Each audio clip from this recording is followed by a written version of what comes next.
So we meet again. So does anybody have any questions? Can be about anything related to Buddhism?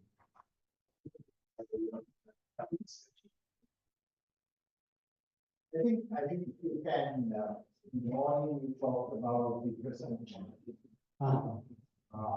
So my experience, I share my experience. The most difficult thing for me is to stay in the present. Because all the suffering for me comes from the past. Past thoughts happening right now, because they are coming from the past memories. And they modify now and keeping for the future. And then they come away. So I think it would be good if you can elaborate a bit more on how to stay in the present moment. What did you mean when you said your thoughts get modified and sent to the future? The modified means, so a thought comes from the past, so something I did yesterday. And then I think about that now. And then tomorrow again, that same thing I think about. The thing that you did 2 days ago, or 2 days ago, but then it is sort of, it has some modification which happens today. or which has? Can you give an example? I'll have to think. Okay, you can think of it. Yeah, I'll try to but answer. it's, even if it doesn't get modified, it comes from the past, and again it comes in the future. Right. So if I stay right now in the present, I'm just looking at you. I have no suffering or no pain. I'm just looking at you. But if tomorrow, if I think about you and say, I will believe what you say, then the suffering comes. It might even come right now. But I would like is how to stay. I think you talk in the meditation to stay in the present moment. And the more you can stay in the present moment, I feel there will be less of. Yes, definitely. So, I mean, there's suffering that occurs and there's suffering that's compounded. So the Buddha gives a simile of 2 arrows. The simile of the 2 arrows is meant to apply specifically to our lives, but it's something that applies in our everyday experience. So the suffering that a person experiences usually has a physical dimension. In terms of, we were talking about the body and the breath. There's often an agitation that occurs in the body before a sense of suffering occurs in the mind. Or a sense of suffering occurs in the mind, it creates a sense of agitation in the body. And these things compound each other like a vicious cycle. One becomes worried about something that is happening in the future. And as a result, the body becomes agitated. One's breathing becomes more shallow. And the way that one holds one's body becomes more tense. And everything in one's actions and one's thoughts compound. And one thinks about it more and it agitates the body, creates a vicious cycle. So this kind of vicious cycle is obviously something that's going to pull one away from the present moment and into the future, to the source of these worries. It's very difficult to give a one-step solution that will keep people in the present moment all the time, because this compounding of our suffering doesn't just occur through worry. I mean, the Buddha's given us 5 hindrances that essentially stop us from staying in the present moment and becoming calm. And within these categories of these 5 hindrances, it's nice being among people who are born Buddhists, because everybody knows what they are. Don't have to repeat them. But within these categories, you've got sensual desire and hatred, sloth and torpor. You've got doubt, and you have remorse and restlessness. These are categories. Within those categories, there's many, many different ways that those things can manifest. So in order to stay in the present moment, sometimes those things are responsive to just brute force, right? Just say, I'm not going to pay attention, I'm going back to the present moment. Sometimes if you try to apply brute force, it's ineffective. And you have to try to neutralize whatever the defilement is. It's pulling you away from the present moment into the past or into the future. So a lot of it depends on the nature of that defilement. It depends on the nature of one's own inclination to engage in that type of defilement. Probably the biggest one that will face most people, pulling them away from the present moment, not everybody, but most people in a modern economy is going to be worry and remorse. Those two things will tend to affect the person's mind the most. And unfortunately, that is the defilement that's that's the most difficult to eliminate. The reason for it is because when we worry about things, there's a reasonableness to the worry. You know, if you just stay in the present, one stays in the present moment all the time, doesn't worry about the bills, well, the bills aren't going to get paid. Right? And we have fear and worry for a particular reason. It's to warn us of dangers that are coming in the future. So the tricky thing about this is that oftentimes to learn to stay in the present moment more fully in the face of worry, one has to be willing to evaluate to what extent that worry is reasonable or unreasonable.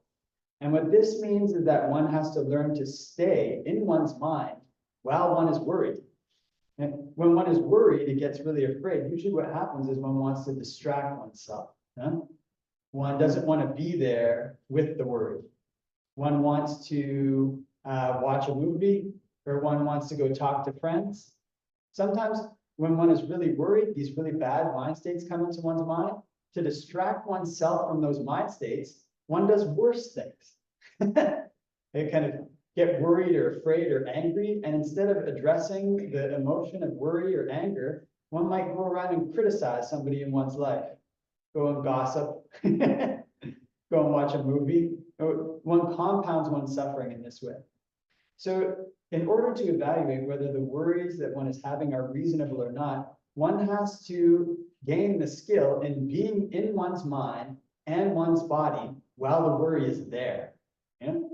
One has to develop the ability to be with the discomfort of that worry, and there's a purpose to it, so that one can see whether the worry is reasonable or not. Because we can't totally throw out the faculty of fear, the faculty of worry. It's a very important thing to have. But if one wants to learn to stay in the present moment more, one has to become more and more skilled at learning when the mind is lying to itself and when it's telling the truth. Is this a reasonable worry? I'm worried about the bills that I've got to pay tomorrow. Well, you go through a checklist. Did I put the money in the bank that I need to pay the bills, right? Do I have enough? Is there anything else I can do about this? If the answer comes back, well, no, there's nothing I can do, then the worry in that case is an unreasonable worry, because there's nothing you can do. If there's something you can do, then the worry may be reasonable. Maybe you should consider whether or not you should go and take the reasonable steps so your bills get paid. So if we do this over and over again for all the various factors in our life where worry and fear can arise, we start to get a sense of when the worry is telling us the truth and when it's telling us a lie.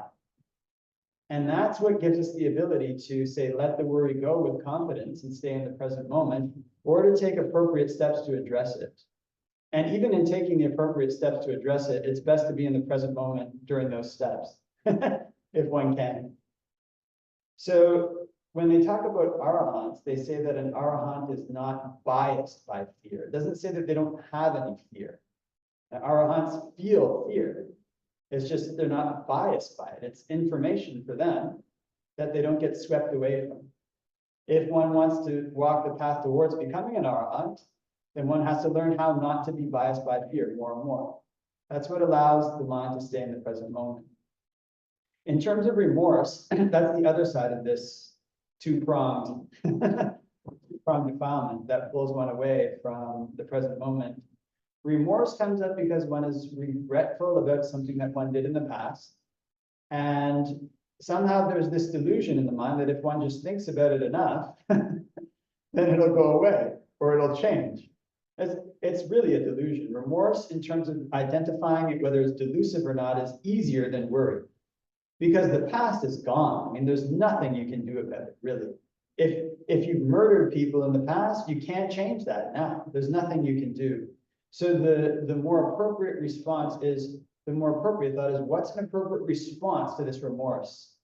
And the only appropriate response, really, is to ask yourself, what can I do to prevent this in the future? Right? Oftentimes there's this false idea about remorse that if I harm myself enough through thinking about this, through feeling bad about it, whatever it might be, then I'll atone for it, I'll eliminate the bad that I did, or I'll be less likely to repeat it in the future. Both of these things are false.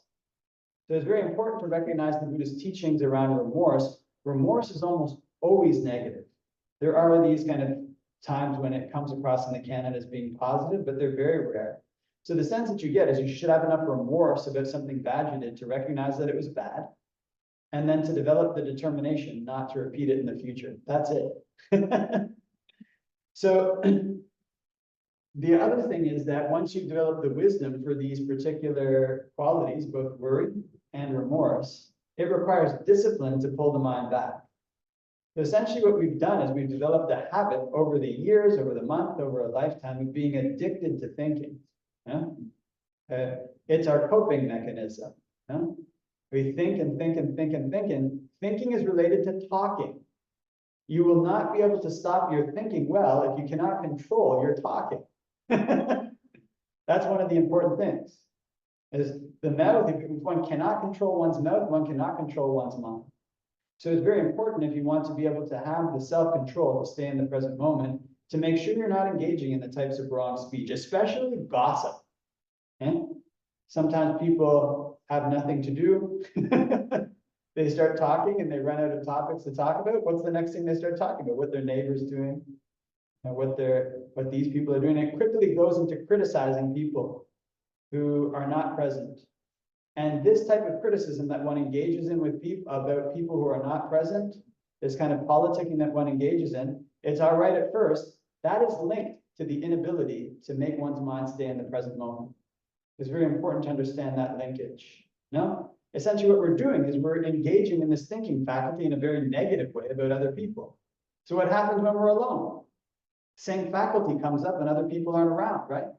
So where does it go? It goes to ourselves. So these four types of wrong speech, engaging in this divisive speech with other people, engaging in idle chatter.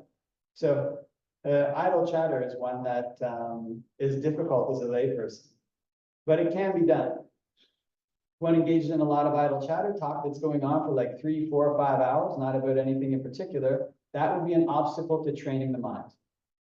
So the model that you get of a person who is training their mind such that it is less reactive to fear, less reactive to remorse, is a person who speaks concisely, speaks what is true, speaks gently, and speaks at the right time. What it usually means is that that person will be spending more time alone than other people. And when they spend more time alone, what are they doing? They're training their mind. This creates a virtuous cycle rather than a vicious one. Because what I experience is with remorse, you try to analyze it further. It becomes worse and worse. That's right. Because you're going more to the past and you are creating illusions and things rather than stay in the present. That's right. Well, it's like if you have a fire and you try to put it out by adding more fire onto it. The cause is this kind of uncontrolled proliferation. But in any event, that's one aspect. It's the being able to keep the mind in the present moment is not a 1-to-1 ratio. It's not a linear cause and effect. It has multiple causes, and one has to address them all. Speech is one of the largest ones. The inability to keep the mind in the present moment and be peaceful is related to the amount and type of speech that we do. So that's very important to recognize. And then the way that we attend to those thoughts.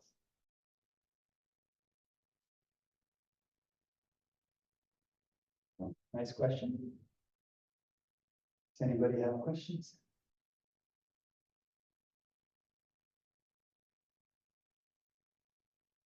Yeah, it's something that one actually goes to try to practice the Buddhist teachings.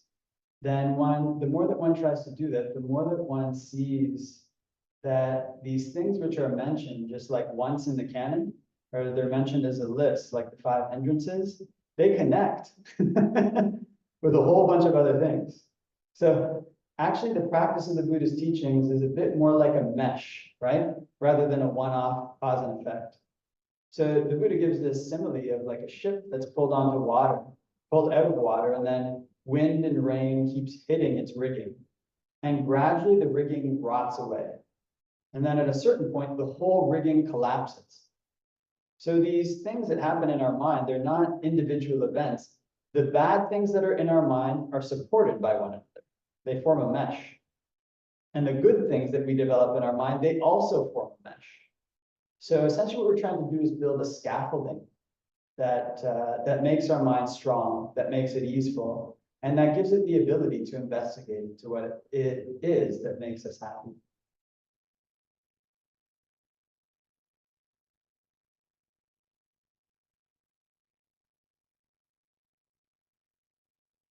So, the questions going once? So maybe, because there are many questions, I will say in the Sure. conversation. So the six senses, we talk about six senses, five,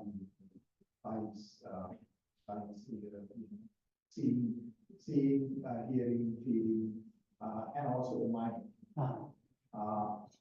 But seeing, hearing, feeling, my observation is it keeps me in the present moment. Because I can see, I can hear you talk, I can even feel the chair. It's the mind which takes me to the past and to the future. Is that a correct understanding?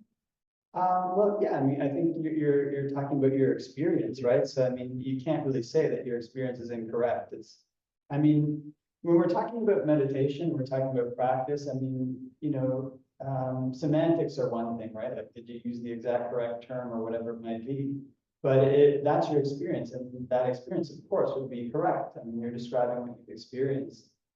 So it is the case, of course, that if you just focus on seeing in and of itself and try not to proliferate around what you're seeing, then that's going to be more effective. If you try to focus on what's in the mind, then it starts to run away really fast. So the thing about it is that we learn to make the mind more and more still using things like that. You can just focus on when you're walking, the feeling of the texture in your feet, the sensations of walking. We use it to make the mind more stable so that we can look at what's going on in the mind. The mind is always there. It's there when we're walking. It's there when we're sitting. We learn to make the mind more stable so we can see how it operates. Because a lot of the time, we're hiding things from ourselves. And that's the meaning of ignorance. As we read in the text about avijja. Avijja is this, avijja, it just says avijja, and it means ignorance of the Four Noble Truths in the suttas, which everything that the Buddha says is absolutely correct. But there's much, much more underneath the experiences of what he said. It's like a 4-line stand, it's like a 3 or 4 words in the suttas. The experience and the practice of these things would be millions of words. So avijja is actually this quality in our mind where we are actually actively deceiving ourselves about what it is that makes us happy and what it is that causes us to suffer.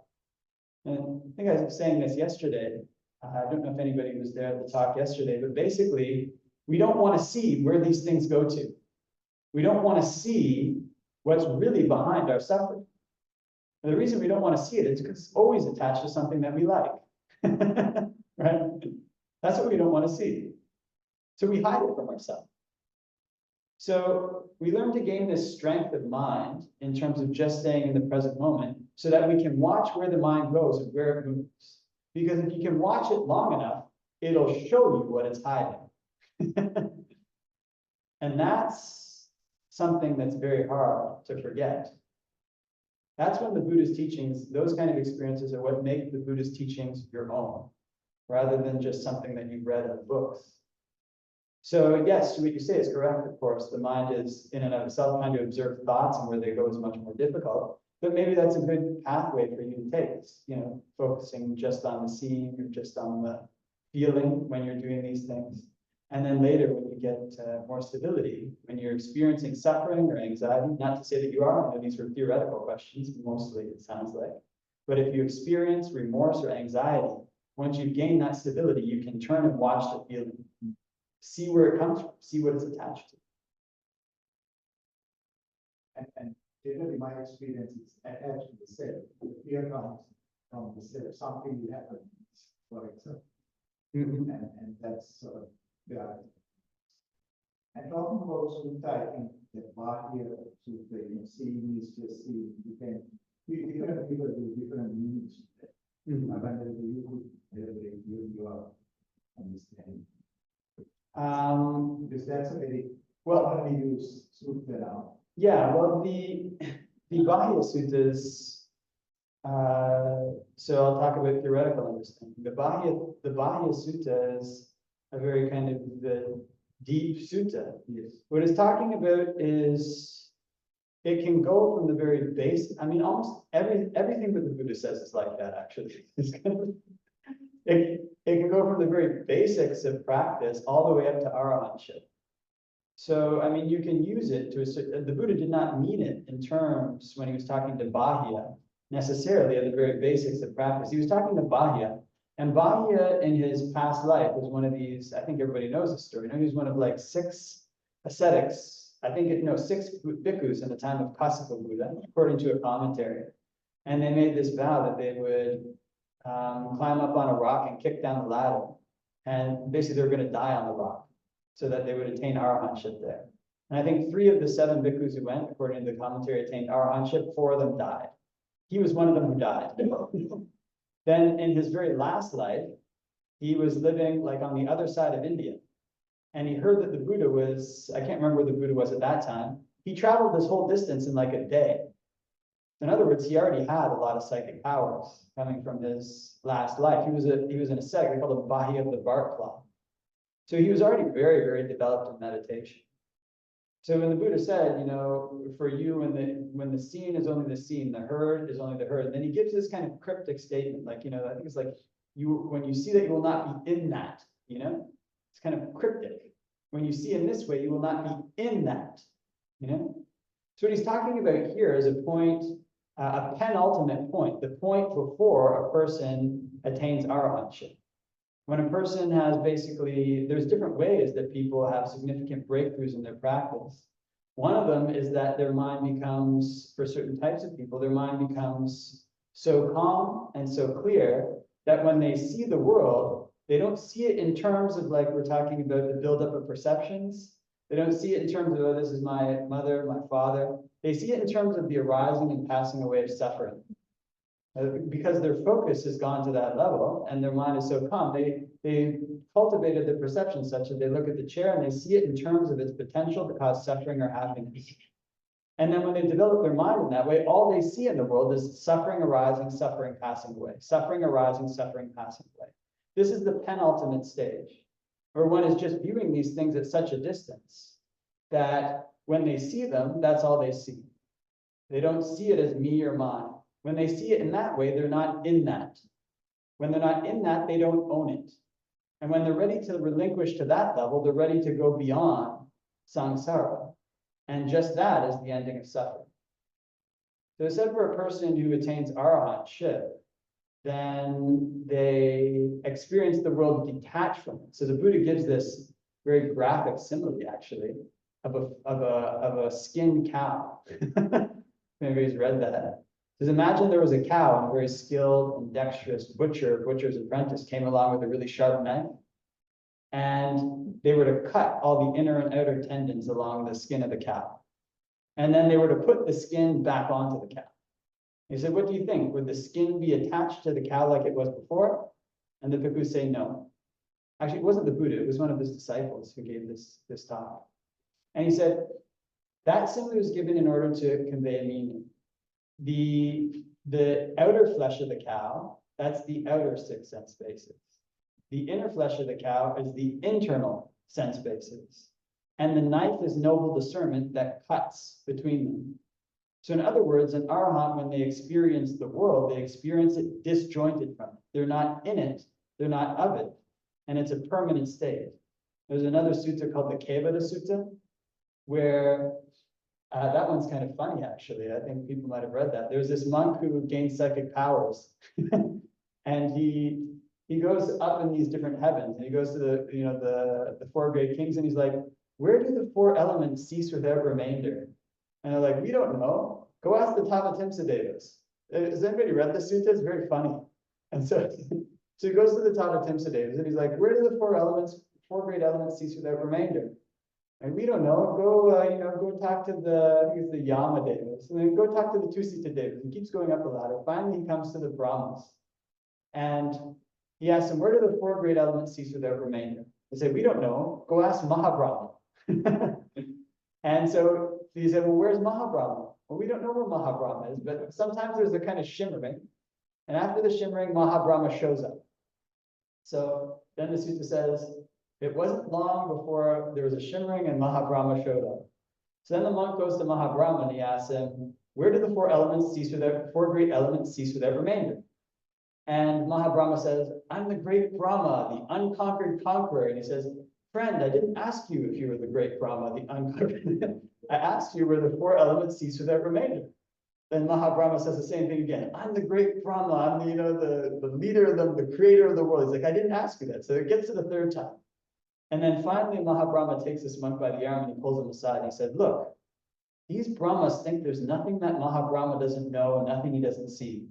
He says, "The error is yours. You shouldn't have come here. Go back down to the human realm and ask the Buddha." Whatever he says, that's how you should remember it. So the monk goes back down and speaks to the Buddha, and the Buddha kind of makes fun of him. He's like, just like a shore-sighting bird goes up in a ship and he goes to every single direction, doesn't find what he's looking for, he comes back to the ship. He's like, in the same way, you've gone as far as the Brahma realm, and you've come all the way back here to me. But then the Buddha says that he says, your question shouldn't be phrased that way. Where do the four great elements cease without remainder? He says, your question should be phrased, where is it that earth, water, fire, and wind find no footing? And then he says, Anidasana Vinyana. Anidasana Vinyana. That's an Arahant's consciousness.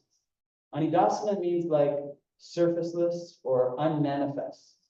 In other words, things cannot stick to it, although the Arahant is still conscious. So for Bahya, after he attained Arahantship, that sutta has many deep meanings. It can be seen on the penultimate level before one attains Arahantship. It can be seen on the level of practice, where one is trying to practice in that way.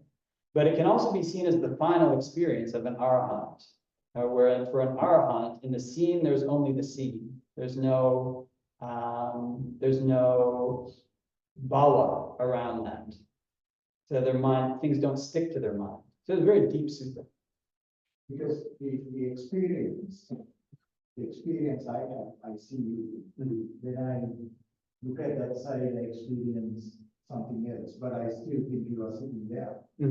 So is the experience what they see is just an arising and cessation? Arahants? Or whatever that mind, that state of mind, is that arahant or whatever the state of mind is an experience. They also experience, see, but it's just arising and cessation. They basically, for Arahants, there's all these Abhidhamma theories about what Arahants can and can't experience and what they do and don't see. So, the monks, if a monk attains Arahantship, it's not like they see all these chitta sikas and these kind of things. Their mind has been freed from desire. They can no longer engage in certain mental actions. So it's impossible for them to follow a bias based on desire, based on aversion, based on delusion, or based on fear. But they still experience desire. If they didn't experience desire, they couldn't cross the road. And they couldn't teach each other. You couldn't do anything if you don't have any desires. So they can't follow a bias based on desire. So this is probably where this kind of non-connection is between them and the world. And they experience it, but they can't grab onto it. And in terms of seeing things and just like arising and passing away, that for some monks, not for all monks, that's the penultimate level before they attain Arahantship. They've cultivated that, no?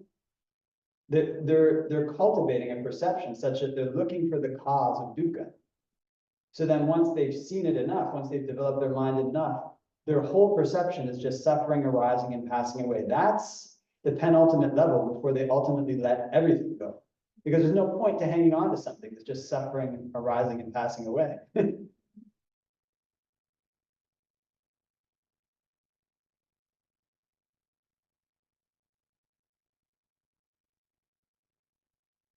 Questions?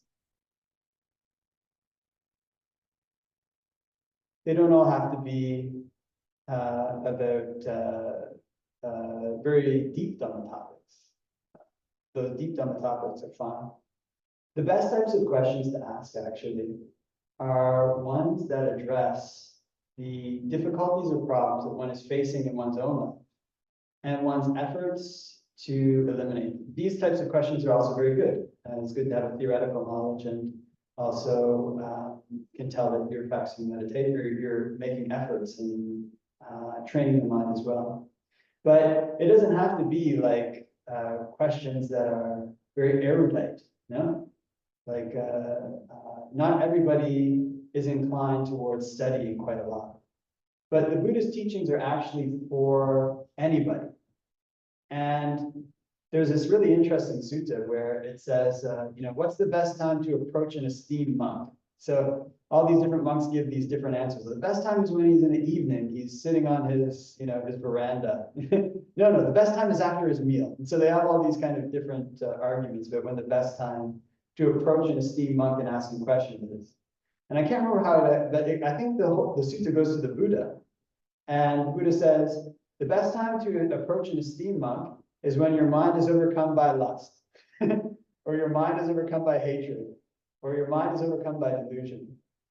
So in the tradition that I trained in, I trained in a Thai forest tradition, and there's many inspiring things that I saw. But the monks in that tradition, you have to be very careful when you ask them questions sometimes.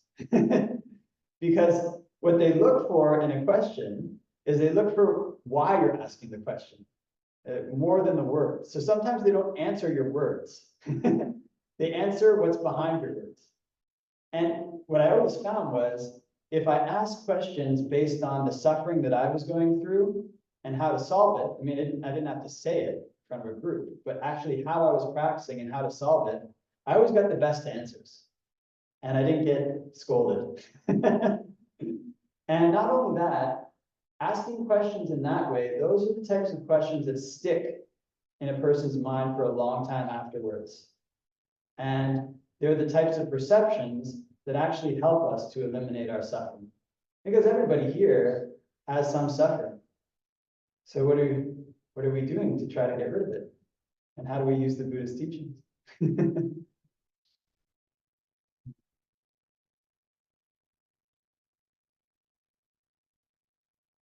Okay, so I won't force people.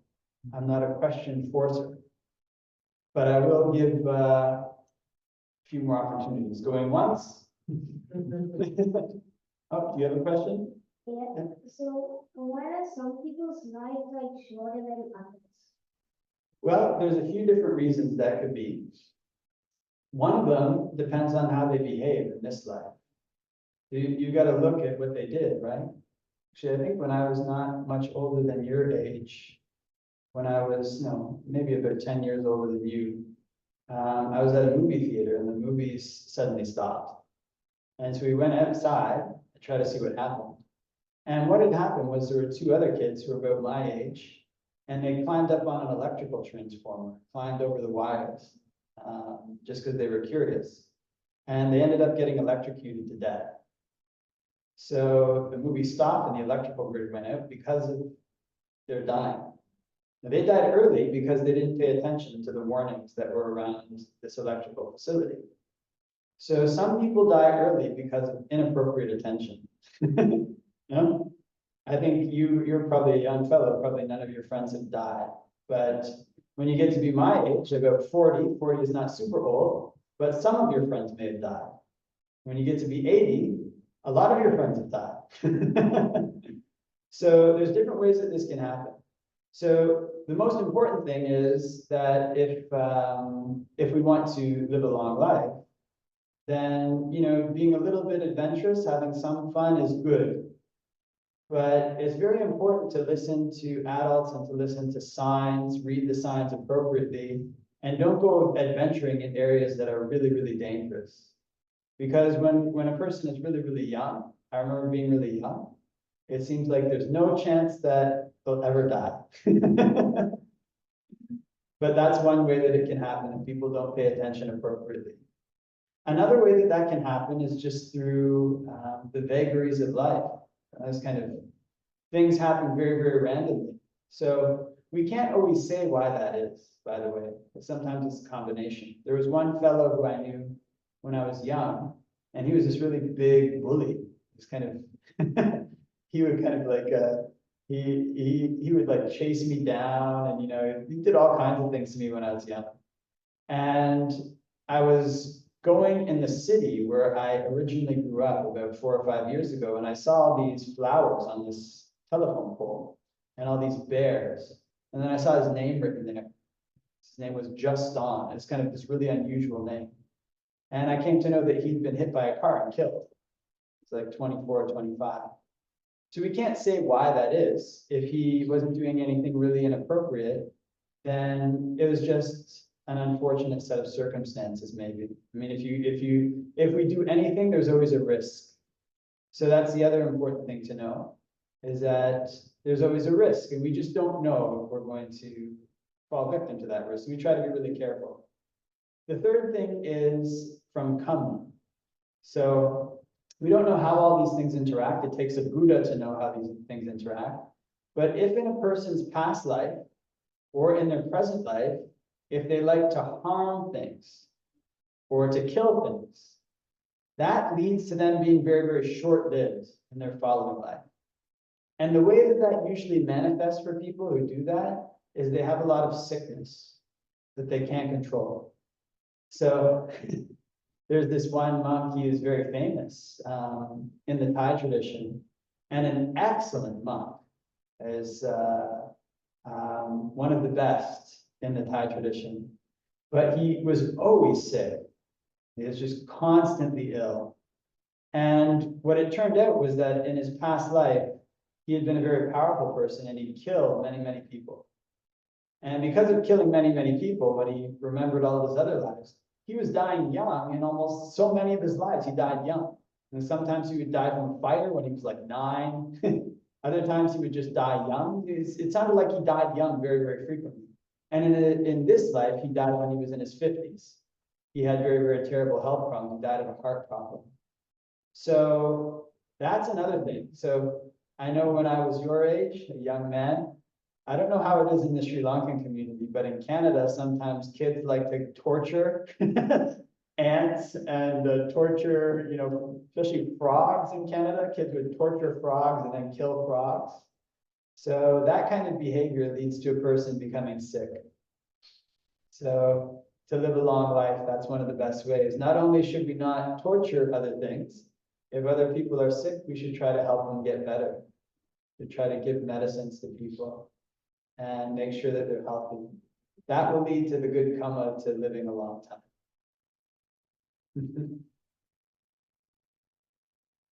Good question.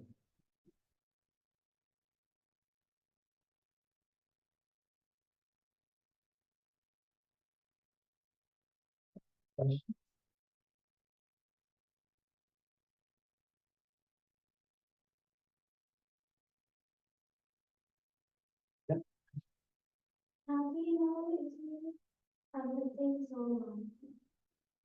If a person attains, well, the Buddha has given this description in the suttas called the mirror of the Dhamma. The mirror of the Dhamma is if a person has what they call the virtues that are loved by the noble ones. So that means generally it's taken to mean that you keep the 5 precepts and don't break them. Another one is that they have what's called kind of like, there's different ways to translate it, like confirmed or unshakable faith in the Buddha, confirmed or unshakable faith in the Dhamma, confirmed or unshakable faith in the Sangha. But there's another sutta that most people never look at. There's a number of suttas about what it means to be a sowa. That sutta says there's 3 moments that one never forgets in one's life. The first is when one ordains as a bhikkhu. The second is when one becomes a sotapanna. And the third is when one becomes an arahant. So apparently it's possible to forget becoming a satthaka, forget when you became a sakadagami, and to forget when a person became an anagami. It's a possibility. Although I've never heard of any monks saying that they forget those things. So that's a very important thing to know, is that the overarching experience if people become a sotapanna is it happens at a moment in time. And if it happens, it'll be the most significant thing that ever happened in your life. More significant than your birth, more significant than your death. And after that, your life will never, ever be the same. There'll be certain things that are impossible for you to do. So there's this monk named Ajahn Chah. I don't know if anybody's ever heard of Ajahn Chah. And there's this really neat story of this one monk who came to see him. And he had actually been born as a Sakadagami. He was a Sakadagami in his previous life. And he got reborn. And when he first met Ajahn Chah looked at him and he said, we are crazy. That's what he said to this monk. He's like, we're crazy. You're crazy. That's what he said to him. Then he said, we're crazy. Then he said, there's being crazy and there's being crazy that's on top. So, in other words, if you become a sotapanna, then the difference between your life before and your life after will be extremely different. And the difference in what you're capable of before and after will be extremely different. And if you tried to describe that to a psychologist, they'd think you had gone mad. They might try to give you medication. So there's being a crazy person, there's being a crazy person on top.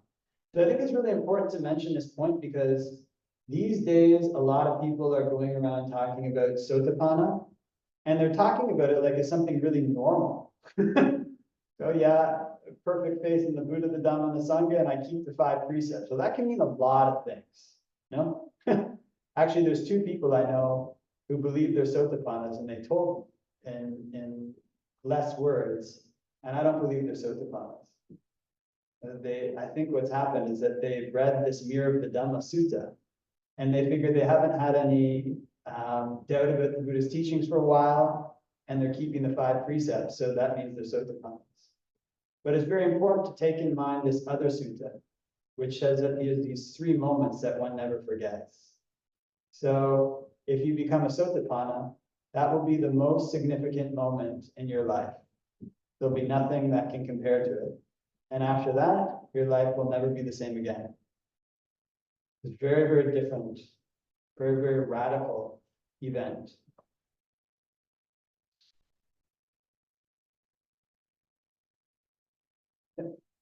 What made you to become a monk? Yeah, I think I've been asked that question in the last month or 2, maybe like 5 times. So basically, I had a lot of suffering. So I was a young man living in Canada. I tried in every way that I could to find happiness in the usual avenues of the world. So when I was young, I tried to, get all the awards in school and get good marks. And I tried to be popular. I tried to be funny. I tried to do all these different things, but I was always dissatisfied. So when I was in grade 7, I had this idea. The teacher asked us, she's like, what do you think the purpose of life is? And I put up my hand and I said, it was like this really big insight for me at the time. I said, the purpose of life is to be happy. Otherwise, what am I doing everything for? That's the only reason I'm doing things for. I was totally convinced. The only reason I'm alive, my purpose in life is to be happy. That's everybody's purpose. Actually, it makes sense. I still don't think anybody can argue with that. And my teacher said, no, that's not true. You got it wrong.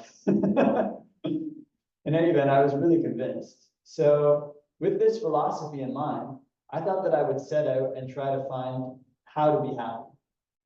And with that philosophy in mind, I tried different avenues for being happy. I looked at the people around me who were happy, and I tried really hard to get the qualities that they did. It was like a mirage. I don't know if you have, actually, here in Australia, you probably have that. Probably sometimes on the road when it's really hot, it looks like there's water in front of you, right? And if you drive to where the water is, there's nothing there. It is still in front of you.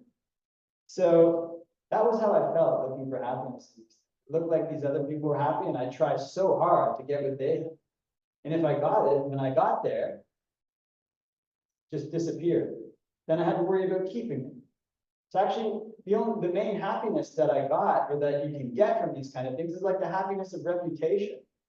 Like once your food and shelter needs are satisfied, what you're really getting your happiness from is not a Mercedes Benz, which I didn't have, or whatever type of popularity or accomplishment you have. The praise that other humans give you is what tends to give that meaning beyond a certain point, which obviously is not that satisfying of a thing. I mean, people can take away your praise anytime they want. So I found that whenever I achieved these things, I had to worry about keeping them. And because actually what I was looking, the happiness that was there was not so much in the pleasure of the thing, it was in the reputation that I got. And so I ended up being pretty dissatisfied. And by the end, the best philosophy that I could come up with was, well, in different phases in life, different people are successful. So what I noticed was the people in elementary school who were successful were not always the people who were had the most fame or sensual pleasures in high school. Then the people who were most famous for sensual pleasures in high school, they weren't the same ones who got the best jobs. And then the ones who got the best jobs, they're not going to be the same ones who go to heaven. Sometimes they have to do some pretty bad things to keep their good jobs, right?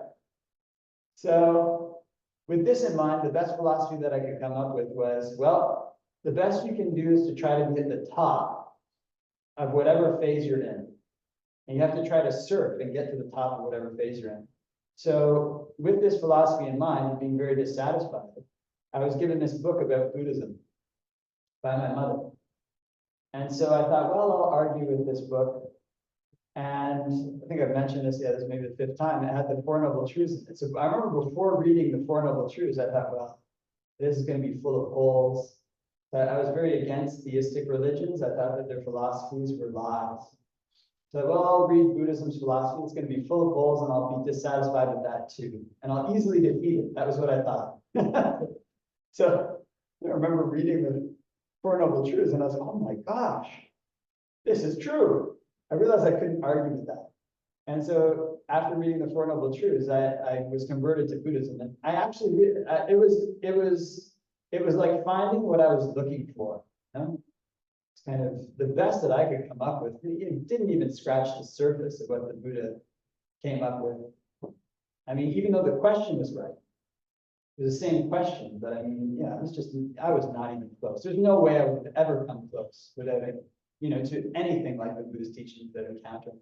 So that was basically the main reason I became a monk. After that, it was just a matter of kind of going further in the Buddhist teaching.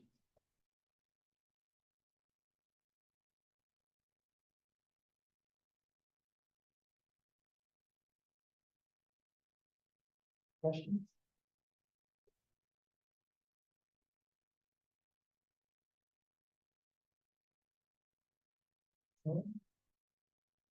Once? Yeah. Can you talk about rebirth? Sorry? Rebirth. Talk about rebirth? What do you want to know? What would you like to know about rebirth? I just want to understand this cycle. Is it truly happening, or is it rebirth and basis? Is it really happening? Yeah. Yeah, it happens. So, are you born Buddhist? Yes. Okay. So you can investigate it using some of the science that's come out recently. There's a scientist whose name was Ian Stevenson at the University of Virginia. And he took a lot of flack because he started investigating children who remember their past lives.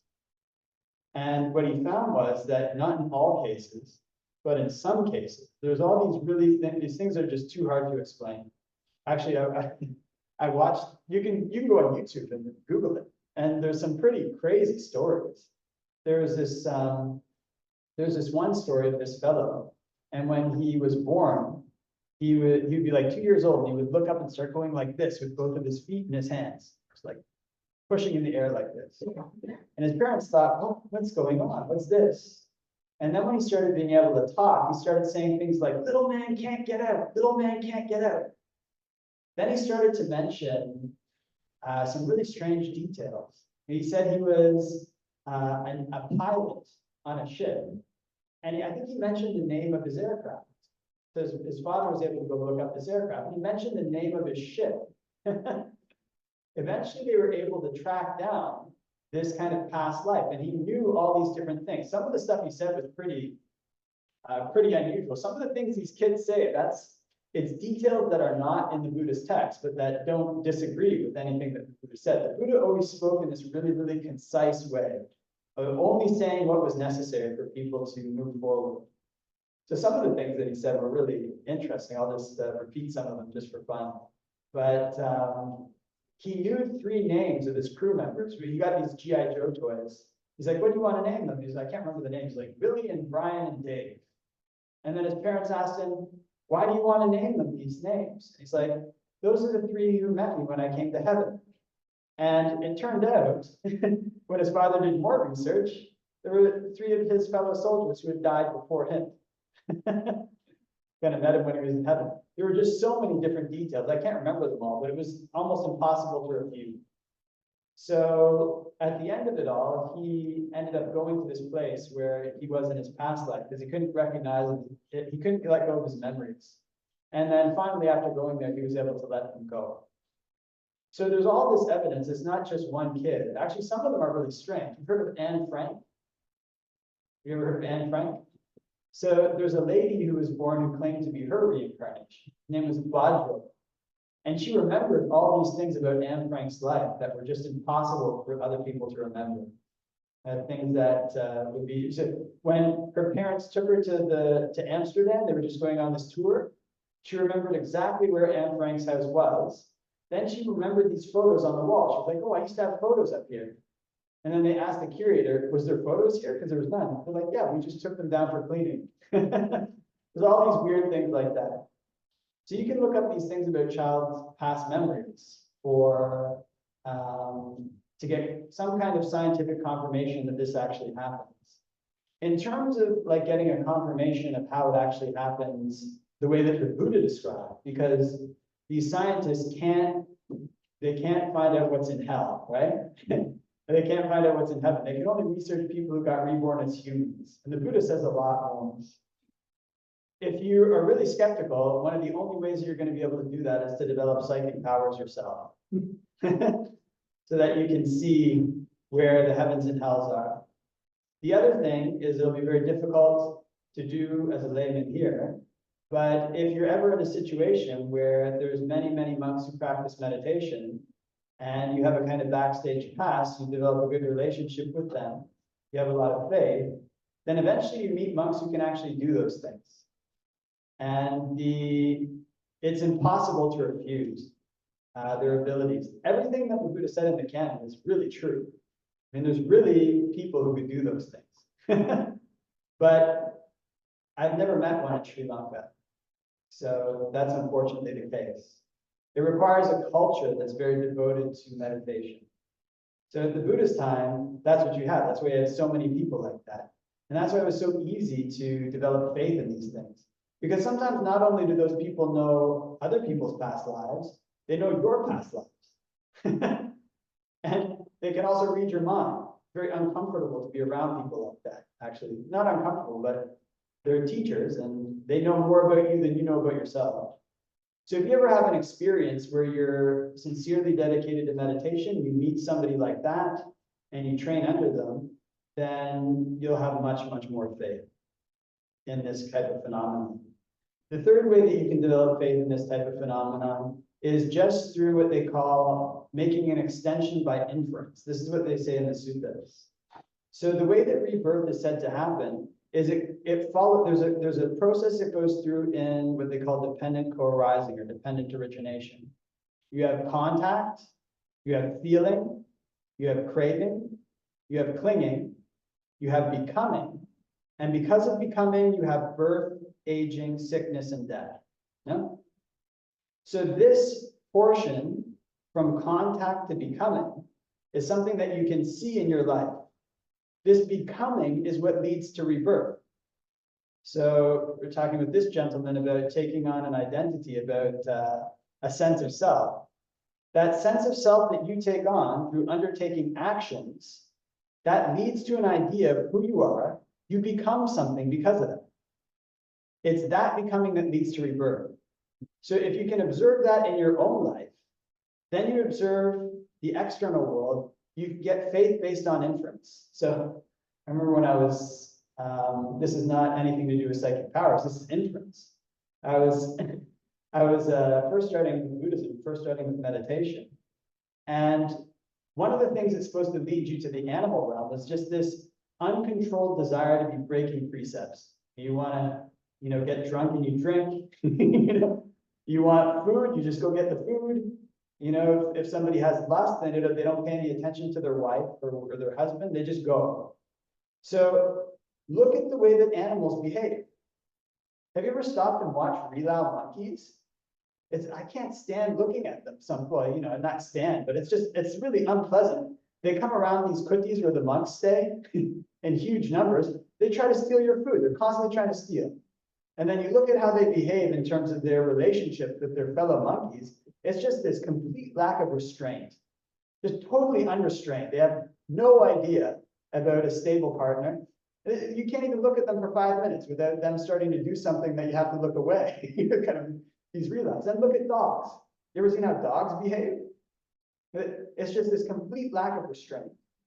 So when you observe this process in your own mind, what's the mindset that leads me, not necessarily you, but you can reflect on your life. What's the mindset that leads me to want to break these precepts? You observe the flow of the mind. When you observe the flow of your own mind in that way, you can extrapolate it and you can see. Maybe even sometimes you can feel a little bit the flow of the mind in these animals. That's enough to give you faith in the way that this process occurs. So there's all these different ways you can get a kind of confirmation for yourself, whether or not science proves it.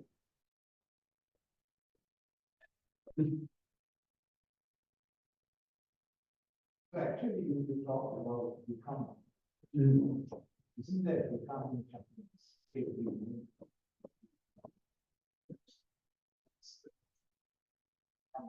At the dependent origination, start with Dhamma Vijaya, people walk that is the becoming. So my question is, isn't that becoming happen every moment? And that's why we create so many things, and that's what leads to the suffering. Well, there's all these theories about the way that the mind and the world operates that come post-Buddha. So it's not to say that your theory is incorrect. Yeah, say becoming. So I'll give an example. I need to now for the first time and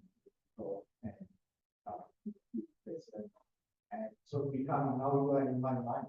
So I go for tomorrow. I hear you are not well. So I feel sad. So that's what I'm referring as an example of becoming. Yes. Because now until today I didn't know you. And if I had known you about well, there's a big anything right. Feel sad. So that's what I'm referring to. Yes, what you say is correct, of course. Actually, I got into this really long discussion with my fellow monk. It was kind of this back and forth about Anidasana Vijnana. So he was of the opinion that there's no self, and that the Buddha taught that there's no self. And what that means is that when you attain Nibbana, you're basically just gone. It's like an annihilation.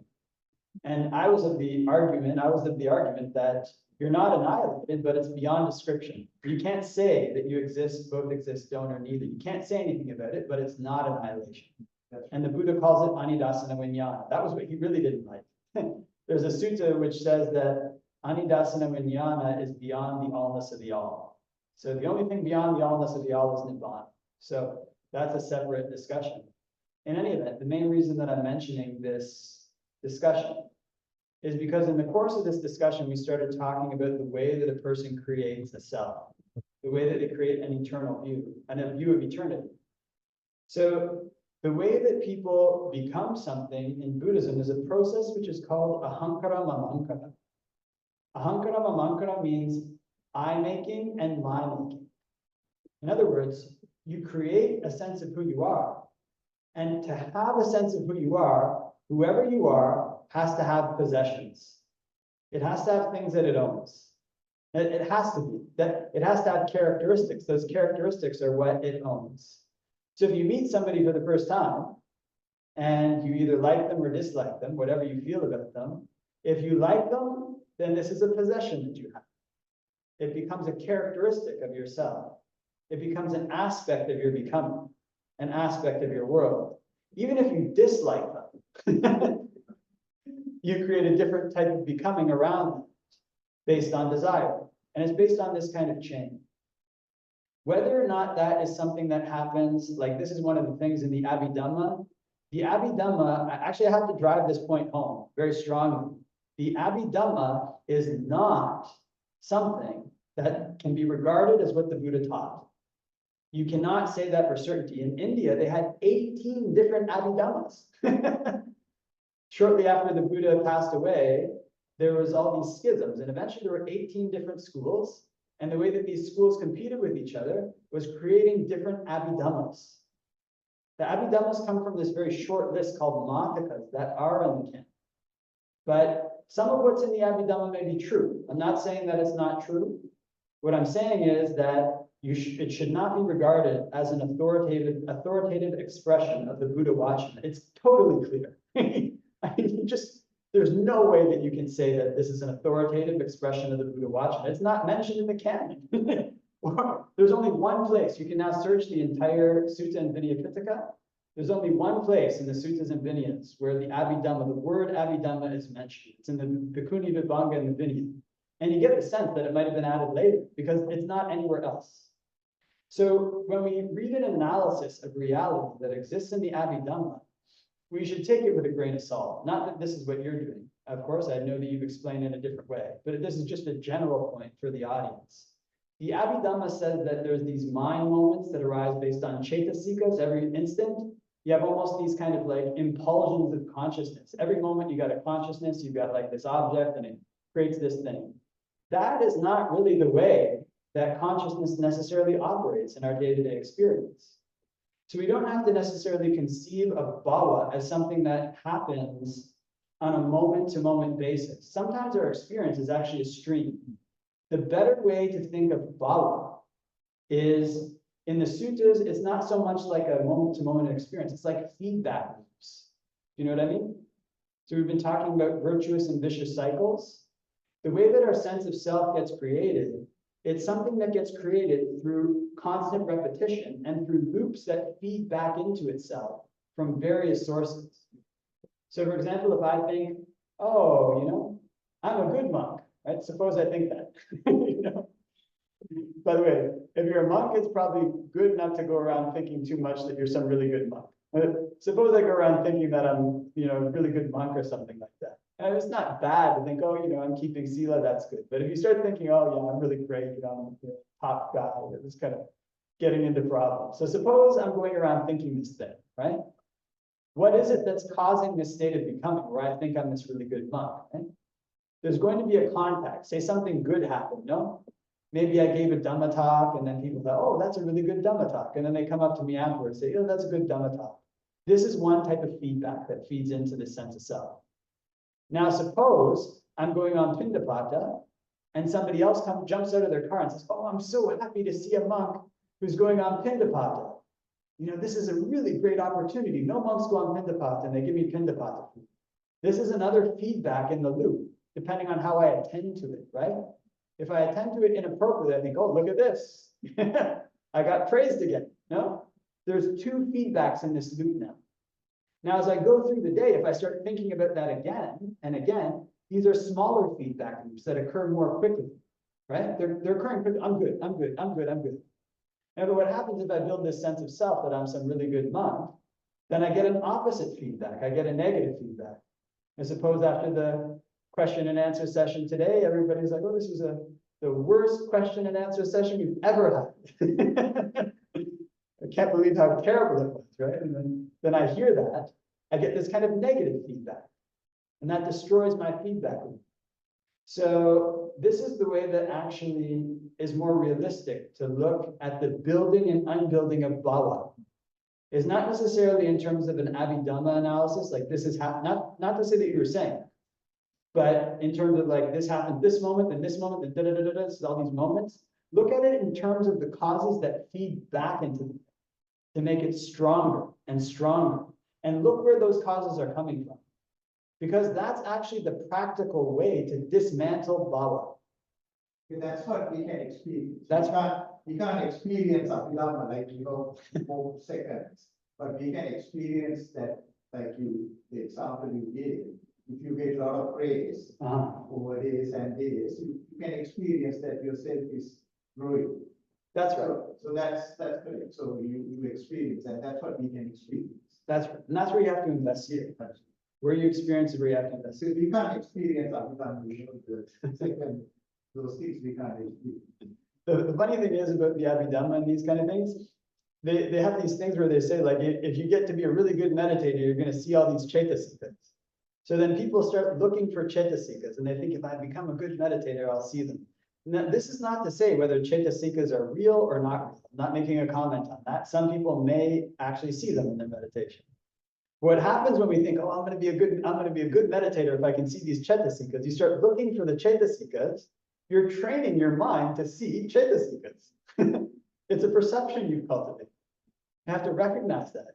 It doesn't mean you're a good or bad meditator. You've cultivated a perception where you've broken reality into this particular form. It doesn't mean that it's false. It's almost like a neutral thing. It's almost like a waste of time. Like, why would you need to see reality that way?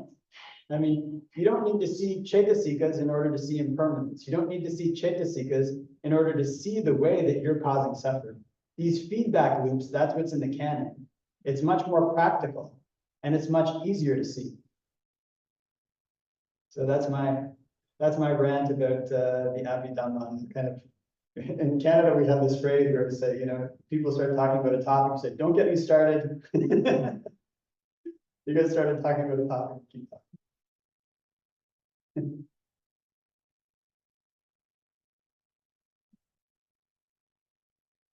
Question? Yeah.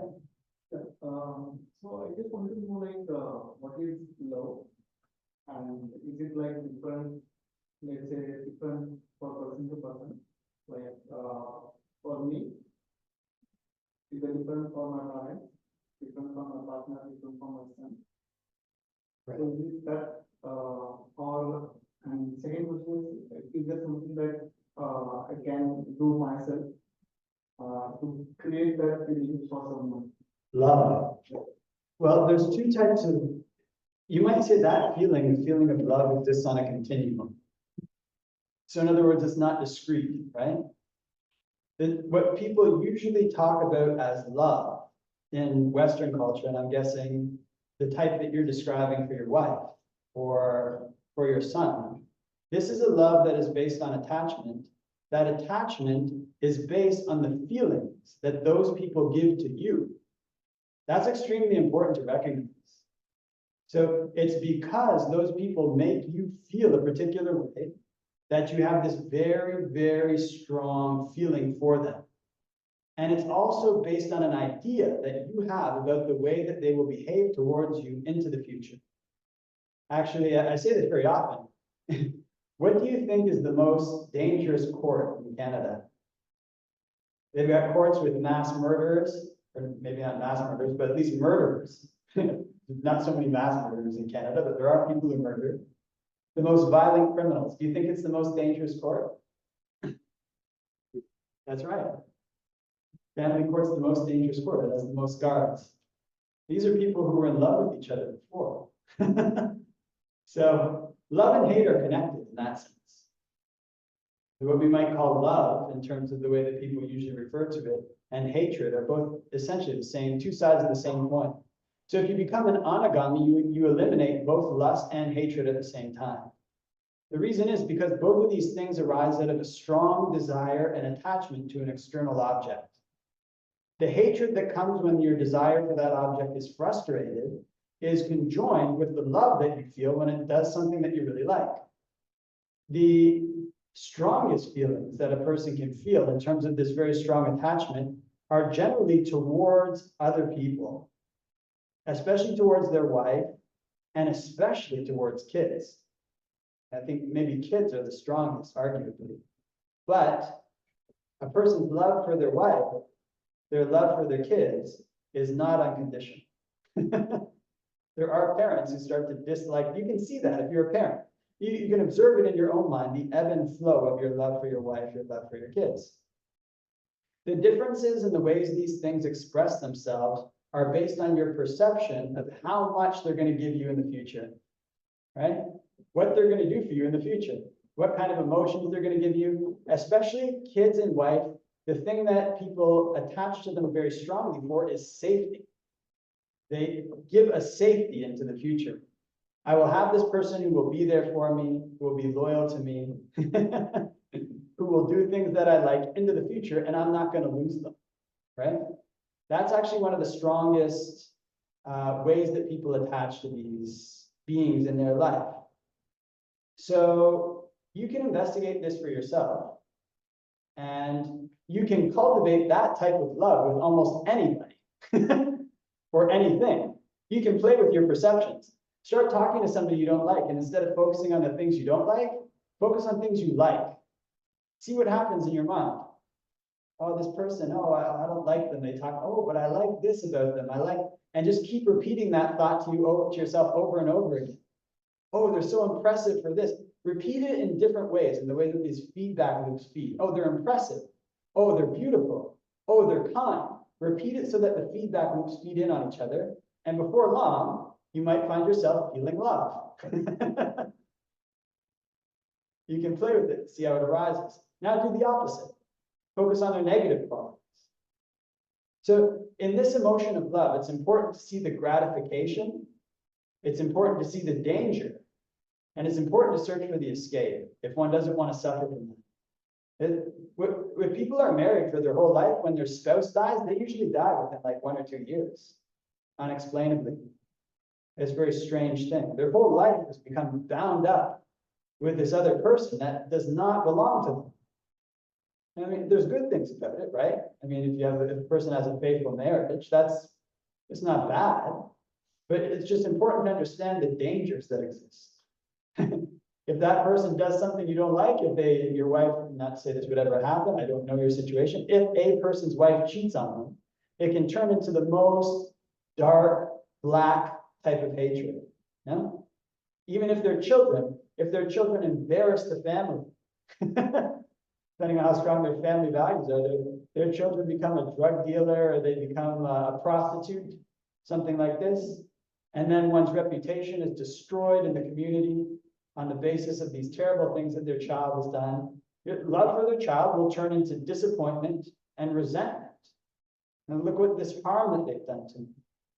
So that's the danger. The escape from this is both through investigation, and the better escape is through metta. Actually, this is something very important. Practicing metta correctly, metta does not mean love. Right? It's a different word. Prema in Pali means love. Metta means like goodwill. So when we cultivate metta for all beings, what we recognize is that we wish that all beings do well, but in order for beings to do well, they have to put the causes into place. That's how karma works, right? And we can't put the causes into place for somebody to find happiness in their mind. We can encourage them.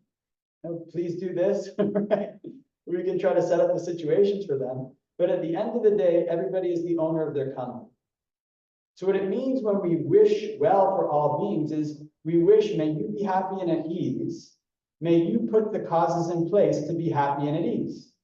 And this is a really beautiful feeling because you don't have any hatred for that person. You have true goodwill for them, regardless of whether they're kind to you, not kind, regardless of whether they're in your life or not. You wish them the highest happiness there is. It's a much more pure feeling.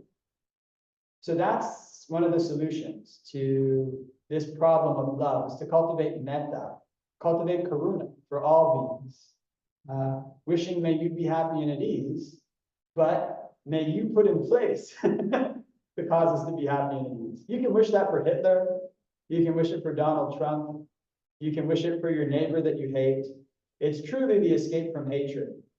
But understand what's going to happen if you start practicing for the elimination of hatred. You will be separating your mind from the things that you love. You make a trade-off. You trade a lower happiness for a higher happiness. To eliminate hatred, to eliminate love, you have to eliminate your attachment to lust, to your body. It's a radical shift in the way that a person lives. So it's important to understand that these trade-offs exist in Buddhism.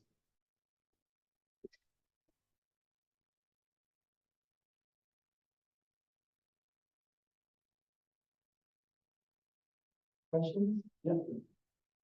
This regarding the 81 Paramanta Dhamma that we're talking about. So 28 Rupa and then 50 Rupa and one Chitra. What this is very important, we are means that there is a Chitta. So what that Chitta means, interaction of that 52 Daikasikas and then 28 Rupas. So what kind of a thing that explained in Dhamma. So what you're saying is, so if you want Paramata Dhamma, so you think is there or? Can't say. I don't think it's important to study it. Yeah. And I think it's a sidetrack that can waste a lot of time. The way that the Abhidhamma arose was this competition between various Buddhist schools for influence in ancient India. And it arose based on asking questions that the Buddha said should be put aside. So there's a sutta where the Buddha says that when a person attends inappropriately, they start thinking in this way: do I have a self? Do I have no self? It's with the self that I perceive the self.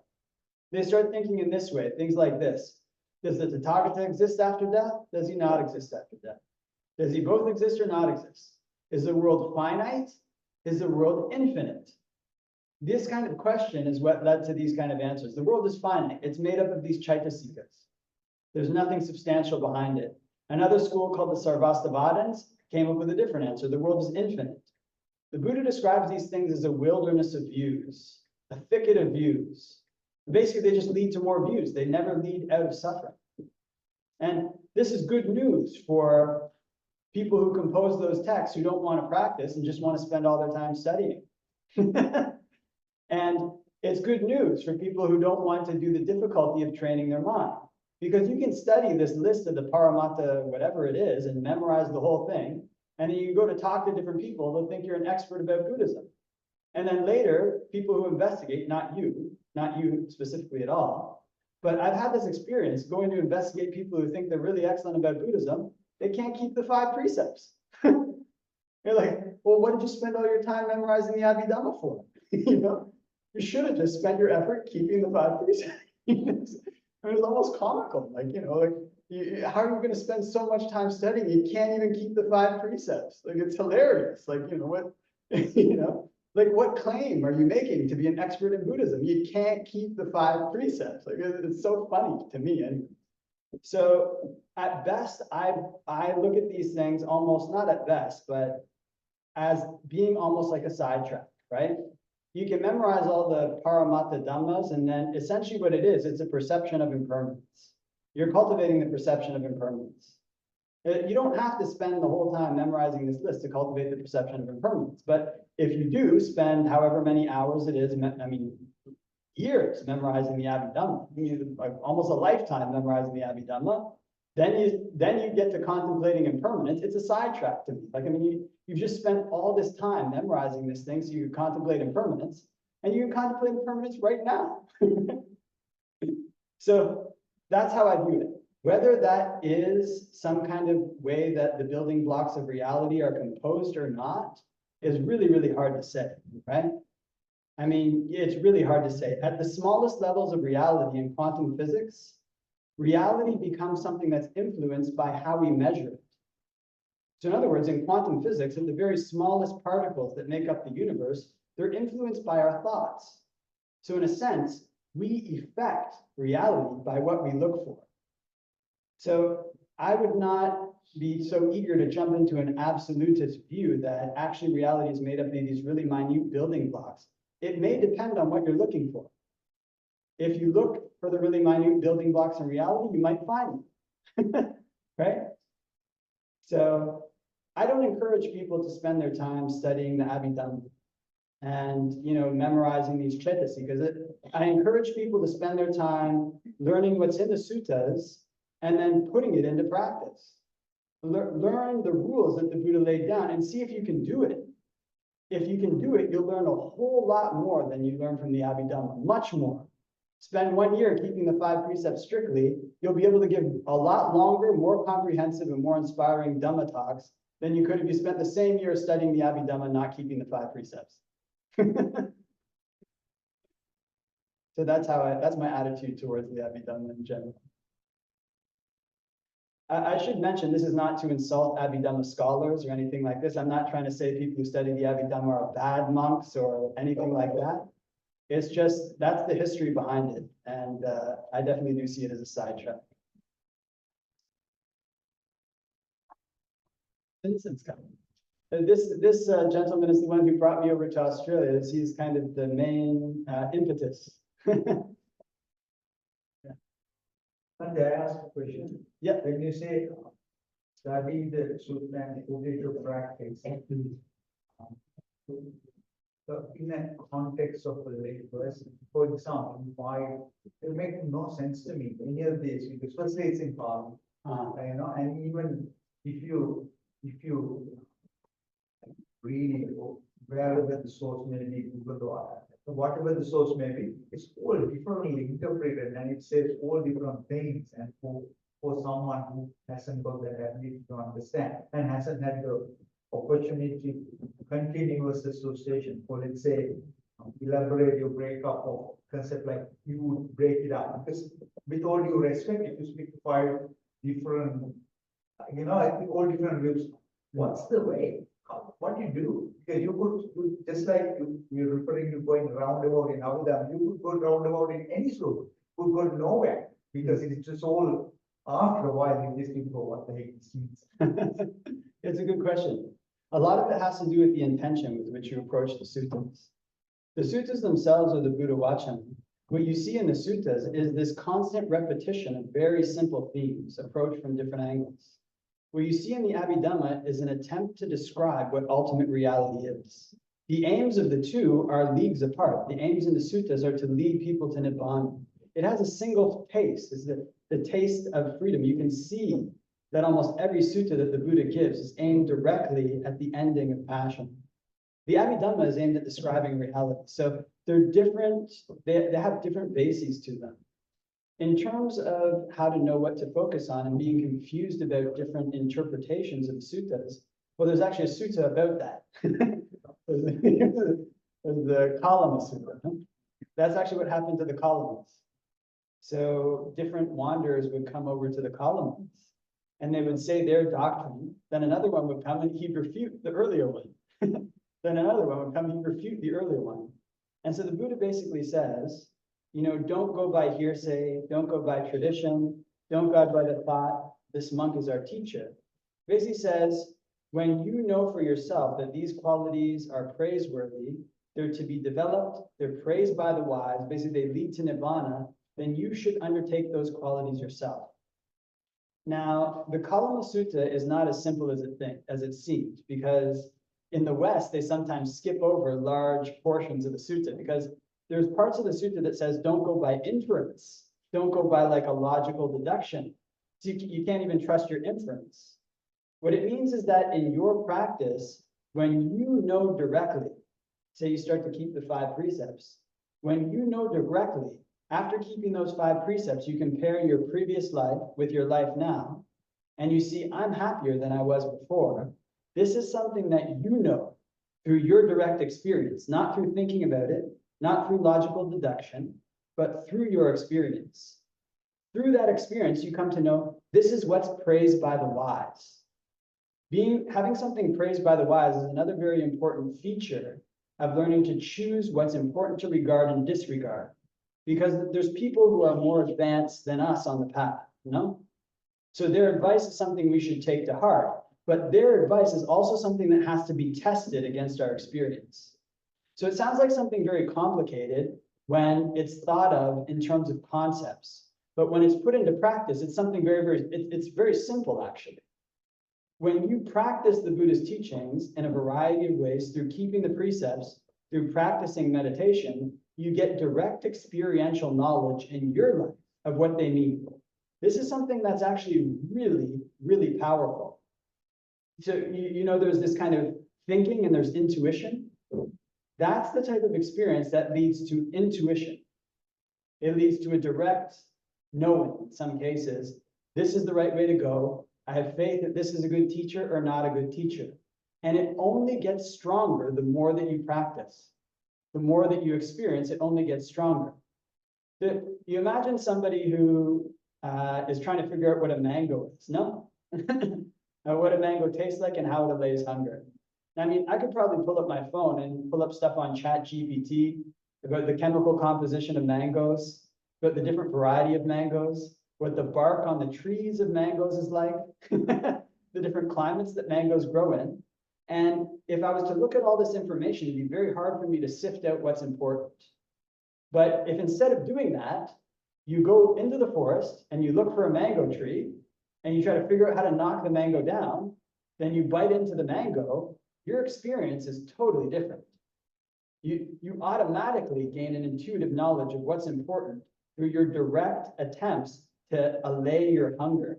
And once you've bitten into the mango, once you've eaten the mango, you can describe the mango in many, many, many, many different ways. No? You don't have to look at the book and say, oh, what was that chemical composition? You look to your experience, you look to your understanding of the principles behind it, and you can describe it in a huge variety of ways. This is why the Buddha says that he doesn't think of the question beforehand when he describes what a chariot is like. It's very powerful, and it only compounds. That's just an example of a mango. Now we'll take the example of the Buddha's teachings. If you start truly keeping the precepts, that feeds into your ability to meditate. You start meditating, that feeds into your ability to train the mind. And all of these things give you more and more and more direct experience that allows you to evaluate what's important and what's not. It's the development of a skill. So although it sounds very complicated intellectually, the best way to do it is to start keeping the precepts. All of them. You know, don't drink wine when your friends are drinking wine. Don't drink beer at the party. See what happens to your mind. If you can do it, you'll learn a whole lot more than if you memorize the whole Abhidhamma Pitaka. I'll stop insulting the Abhidhamma. You'll learn a whole lot more than if you spent your whole time studying. So to that point, like say, if you connect, let's say, not that I'm religiously doing, let's take a hypothetical person. Let's say that person has realized, not realized, understood the value of the five precepts and keeping them. And meditation wise, let's say trying to be meditation focused or whatever. But still then there is, because meditation itself, like you're basically, if I understood this right, you're basically strengthening the mind from its all deviations to thought carrying away, so kind of focusing it back to a body related function in that event. So anapana, if there's a break and the right coming, but that's conceptual, right? It's sort of, it's not the real thing. So I'm saying by virtue of doing that, this knowledge of what will awaken, and is that what you take with faith? Am I reading this right? Because that if you go to meditation, let's the practice we did, right? So let's say religiously I do it from now to next 5 years, non-stop. I didn't do anything, right? But if you look at it from an objective perspective or understanding what is there, it's technically that's what that is. It's a focus for your minds. There's no knowledge in that statement. There's no knowledge. There's no understanding. There is a doing. That's kind of a concept of doing, containing mind's deviation in all direction and bringing it back. So what is next? Is that something you have to let happen, or you have to feed something into your mind to get it? It comes, so essentially if you're asking a question about what knowledge is, I mean, there's knowledge on different levels, right?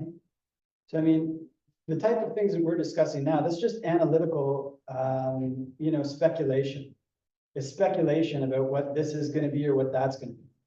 There's another type of knowledge that comes through experience.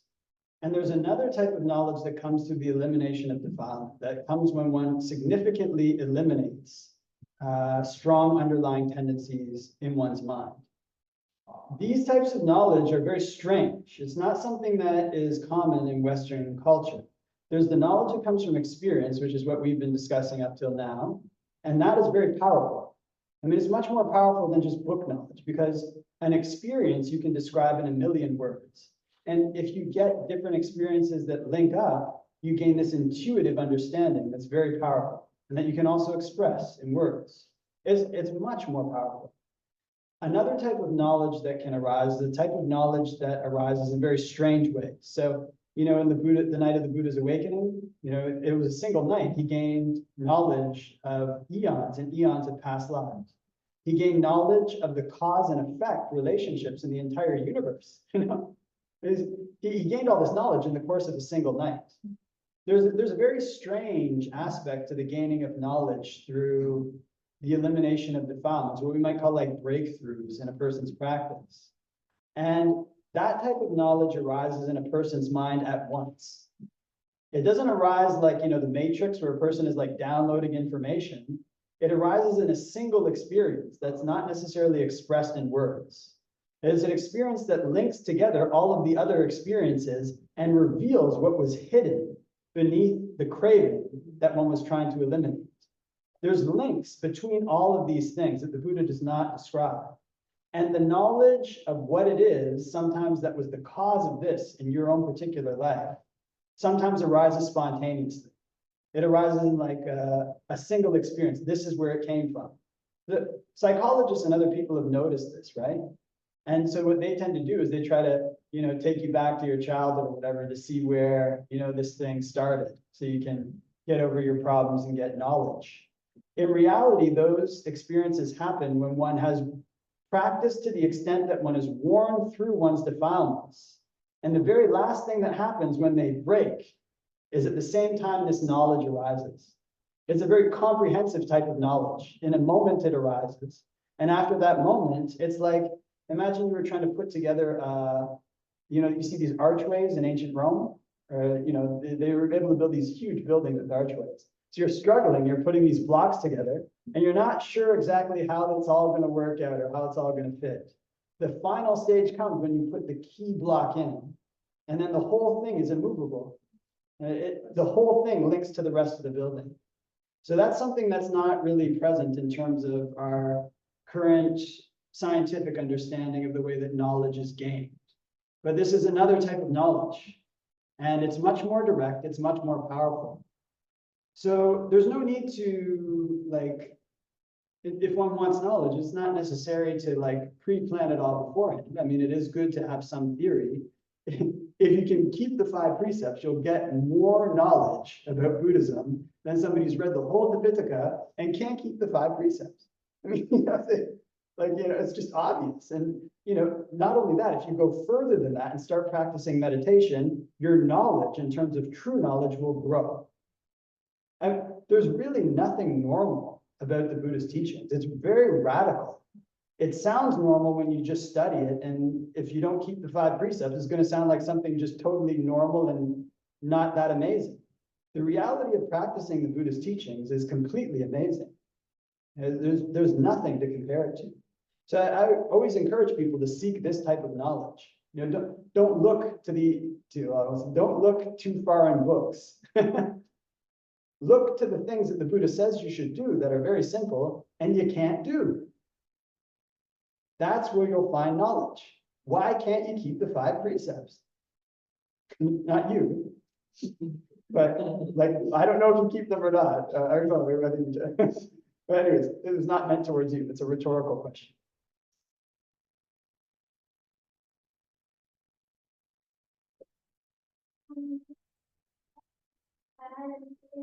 Reborn as an ant, how that ant is something big enough to be reborn as a human? Yeah, it's a good question. So basically, it's not explicitly addressed in the suttas. One of the things is that beings have huge amounts of karma coming from the past. So if you imagine the karma that made that person an ant, Imagine they go to a mountain, a huge mountain like the size of Mount Everest, and they take a single backpack of stones, right? Just one backpack full of stones. That backpack of stones has mostly, say, like very ugly, disgusting stones in it, and just some good ones. As a result of what they took back from that mountain, they get reborn as an ant. Then the next time, when it's time for them to go to the mountain again, they go back and get another backpack. And because there's a whole mountain full of rocks, this time they get a backpack full of mostly, beautiful stones with a few ugly ones. So when they come back that time, they get reborn as a deva. So the karma that a person has in their past, what we see in our life is not the sum total of our karma. The actual amount of karma that's in our past is like a mountain. It's huge. What ripens in the present is like a small backpack. So we don't know what's sitting in the past. So the Buddha has said, there's some people who spend their whole life doing good, then at the end of their life, they go to hell. There's some people who spend their whole life doing bad, at the end of their life, they go to heaven. And it's for a couple different reasons. Either they've done good or bad karma in the past, depending on their situation. Or another important one is they either adopt wrong or right view at the time of their death. So you come back to the realm as a human sometimes because you went back and got the backpack full of stones. Another thing that isn't explicitly described in the suttas is that it seems like the human realm is kind of the middle. Actually, this human realm is the one where you can make the most karma. So in the human realm, like everything you do multiplies by like 1,000 or 10,000 or 100,000 times. And so it's like you imagine like a yo-yo, right? You kind of throw the yo-yo out, then it always comes back to the center. And it can go pretty far, right? So the human realm, in terms of the way that karma is laid out, does seem to be that way. It seems to be the focal point in the universe or in the hierarchy of realms where you make new karma. So in the suttas, whenever you see, I'll talk on here so my voice doesn't run out. In the suttas, whenever you see the Buddha, sometimes you see these beings who are in these really crazy situations. And the Buddha will say, well, in his previous life, he did this or this thing to a Buddha, or he did this or this thing to a Pacheka Buddha, right? And I remember reading that when I was first getting into Buddhism. I thought, well, how come all these beings, like you trace it back and the most significant things that happen that they're just dealing with for so long come back to when they had met a Buddha. And it's because that's the most powerful situation, one of the most powerful for making karma. So wherever it is that we make the most powerful karma, this is just a theory, you can take it or leave it. It's like that yo-yo thrown out. It gets thrown out, but when things run out, eventually you come back to the same place. Usually the time that people spend in the human realm apparently is very, very short. It's, like 100 years at most. Then they go out somewhere for millions, billions of years. Apparently most beings, they go to hell. They stay in hell for quite a long time. Then they go back to the realm of hungry ghosts. Then they go back to the human realm. And then quite often they go back to hell again. That's most beings. The Buddha has this sutta where he takes some dirt under his fingernail. He says, what do you think is more, the dirt under my fingernail or the dirt in the great earth? And the monks say, well, the dirt in the great earth is more. He said, in the same way, the number of humans who go from the human state to the human state are few. The number of humans that go from the human state to the deva state are few. Many, many more go to animals, the realm of hungry ghosts, and to hell. So keep the 5 precepts. And that's probably that may be one of the ways it happens. The human realm is just this kind of the base realm. You eventually come back to.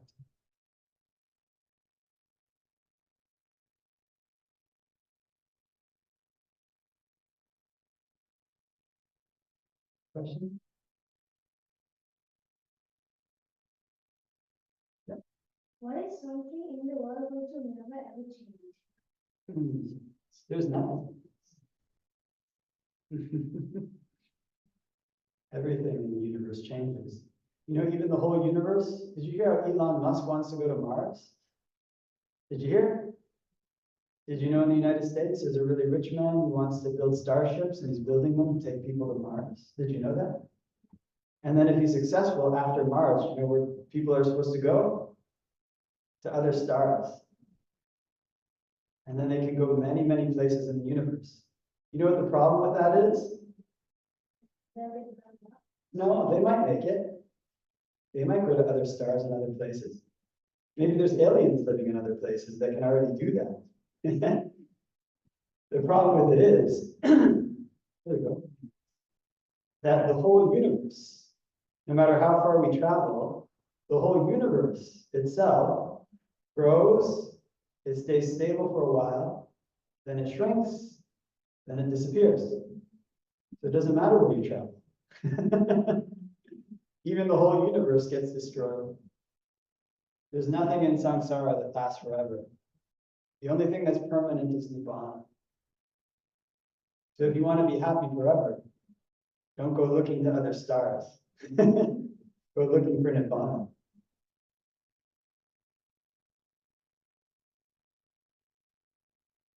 But there is, I think you touched on this before.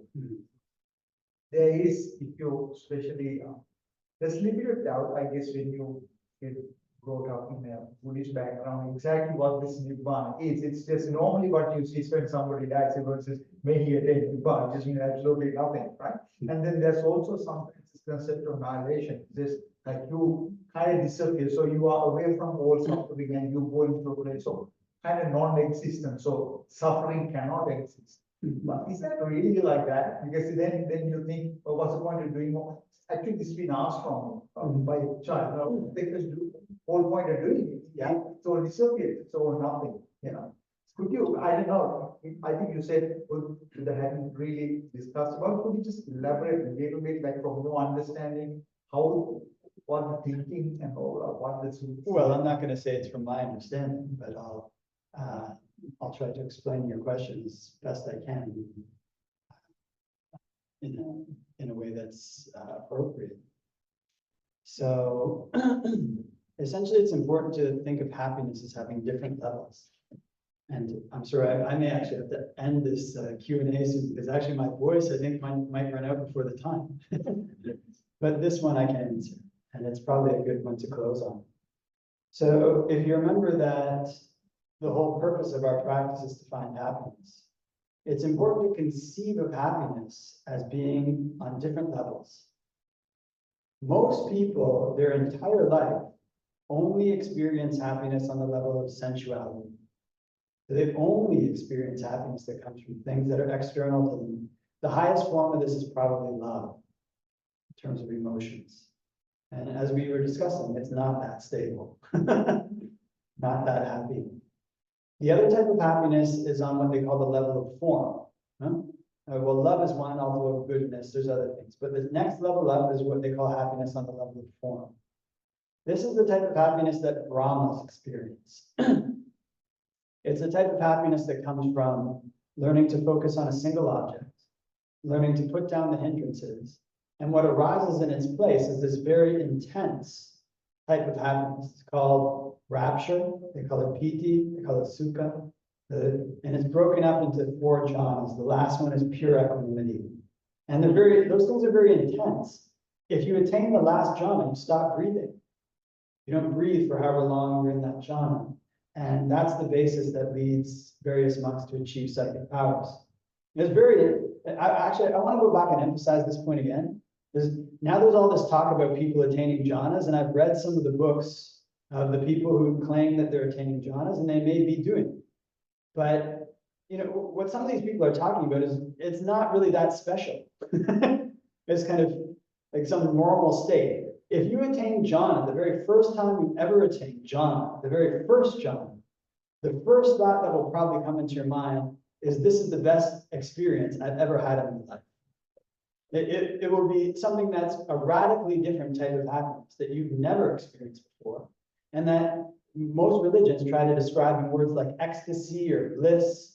But it's something that's almost impossible to relate to people who've never experienced that, because the only happiness they know is based on external objects. And they don't want to make a trade, that external happiness for a more internal happiness. They'll be completely blinded their whole life. They never make that trade. If you ever do, if a person ever does make that trade, it changes their perspective on what happiness is. It's very funny, if you ever read the accounts of early Western monks who came to Sri Lanka or other places, some of them start like reading the Majjhima Nikaya and they have an experience of jhana. Then they disrobe. Then they go back and do the usual things that you do in the West. You get a job, you get money. And then at the very end of their life, they're writing and they say, I spent my whole life thinking about that experience that I had when I was a monk, of attaining jhana. If you ever talk to people who've actually achieved that, that's the way that they talk. Once they lose it, it's the only thing that they think about is how to get that back. They think about, oh, if I just had that, my life would just be so manageable and so easy. It's an important thing to understand that there are types of happiness that are far, far beyond what we can imagine. That's the second type. The third type of happiness is what you might call the happiness of absence. So you have the happiness that comes from sensuality, you have the happiness that comes from form, and you have a happiness that comes from absence. So the happiness that comes from absence is the most difficult type of happiness to conceive, because the happiness that comes from sensuality is agitated. It's a very dirty, murky type of happiness. It relies on you having something that really you don't know, and really you know can fall away from you at any time. And it gives this very brief feeling of pleasure. And if you focus on the feeling of pleasure that comes from these external things, whatever it is, ice cream, a new promotion, when you get the new promotion, when you get the ice cream, actually focus on the feeling. Focus on that feeling that you thought that you wanted. I mean, your mind doesn't want to be there in the present moment because it's hiding something. This feeling is not that pleasant. I mean, the actual taste of ice cream hitting your taste buds is not that pleasant. It's like a little bit of salt, a little bit of mostly sugar, right? It's cold. These are the tastes, the sensations of ice cream. Where your mind craves from these sensual pleasures is blanking out. It craves not having to worry for 1 second, 2 seconds, 5 seconds. For those seconds when you're engulfed in this pleasure, your mind is gone. That's the pleasure of sensuality. The pleasure of form, your mind is not gone. Your mind is present. It's more focused than before, but it's much more blissful. However, that type of pleasure also requires maintenance. You have to focus. It's one of the really funny things. If you practice meditation, you achieve a jhana, the first thing you want to do is go out and focus on the pleasure. Oh, that's so pleasant. You just want to jump into the pleasure and wallow in it. And if you do that, it disappears. Because that pleasure comes from your focusing on an object. That's the cause for its arising. If you go to try to consume it, it falls away. It requires a maintenance. So it's almost like you can only consume the pleasure of jhana, like looking at it a little bit, you can't jump in there fully. You always have to have this element of maintenance of mindfulness. And the element of maintenance of mindfulness is painful. It actually requires a lot of work. I mean, if you read the suttas, the monks who are able to achieve that at will, they wake up in the morning and they're focusing on their meditation object. Like the Buddha gives a simile, if you put a bowl of oil on a person's head and then have them walk through a crowd where there's a beauty queen dancing, like a courtesan, they're dancing, this huge crowd is gathered. You put a bowl of oil in their head and say, walk through the crowd. And if you spill a single drop, I'll cut your head off. And he said, what do you think? Would that monk let his mind go out away from mindfulness of the body? He says, no. So that's the way you have to practice mindfulness of the body. It takes tremendous effort at the outset, and it takes tremendous discipline. That effort and discipline is painful. It requires maintenance. But it's much more pleasurable than sensuality. The third type of happiness is the type of happiness that comes when one permanently eliminates some of the things that bind one to samsara. So if you imagine a piece of earth, imagine there's earth, right? Okay, take a globe full of earth, and you can plant seeds anywhere in that globe and they'll grow. Imagine you take a portion of that earth and you sow it with salt. You put salt in the reeds, and then you basically blast it with fire. You poison it with chemicals. You basically destroy any ability of that earth to ever be able to germinate another seed again. You destroy it so that it's no longer there. The defilements are no longer there. When the defilements are no longer there, that's the happiness of absence. It's not the same as the happiness of form. It's not the same as the happiness of sensuality. It's a happiness that you have, an ease that you have, because the things that were causing you to suffer are not there. But it doesn't mean that you're eliminated. The thing about it, though, is the things that cause us to suffer are so bound up with everything that we know and see that it's impossible to conceive of what's beyond it. That the Buddha says we're enveloped in ignorance like an egg. And this is why fear comes up around practicing even things like giving up the 5 precepts. We just can't imagine a happiness beyond what happens if I lose my friends. You know, I stop drinking and my friends don't want to hang out with me anymore, then where's my happiness going to come from? You can't conceive the happiness on the level of form. You can't conceive the happiness on the level of absence. And so actually to try to move forward to achieving these types of happiness takes bravery, it takes endurance, and it takes faith. But if you achieve those types of happiness, that's when your questions disappear. Until you achieve it, you will never be able to solve the problem by thinking about it and questioning it. So the third level of happiness is the absence of name and form. When you say absence of happiness due to absence, is that absence of name and form? Not necessarily. Well, for an Arahant who's achieved Parinibbana, I mean, that's the finish, right? The finish line is an Arahant. Then when they achieve Parinibbana, name and form is gone. But there's many vagaries in the sutras. I mean, it's not necessary to. The form means not physical form. I'm talking about nature. Nature form. Well, basically, this is what we've been describing. Everything that you can know, see, or comprehend, the type of happiness that we're aiming at is beyond that. There's no. So I think your explanation is good because it's the absence, happiness due to absence. It is the happiness due to absence. One of the best ways to think about it is, okay, well, think about it this way. Suppose a person was addicted to marijuana. No? I'll use this example of being addicted to marijuana. Because they're addicted to marijuana, they can't leave. And they can't go wherever they want because they have to have marijuana. I know friends who are like this. They can't travel to other countries because they're so addicted to marijuana. They have to go places where there's marijuana. They're addicted to it. And it costs them a lot of money. And it damages their health.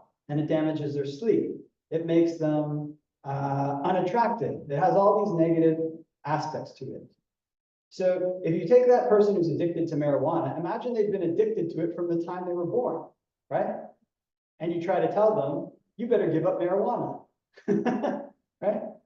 They just can't conceive of any type of happiness without marijuana.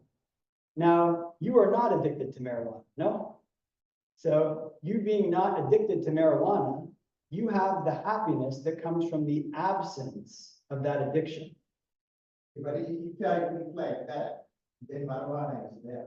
So you cannot say I don't have marijuana without saying you have it, because it's the two ends.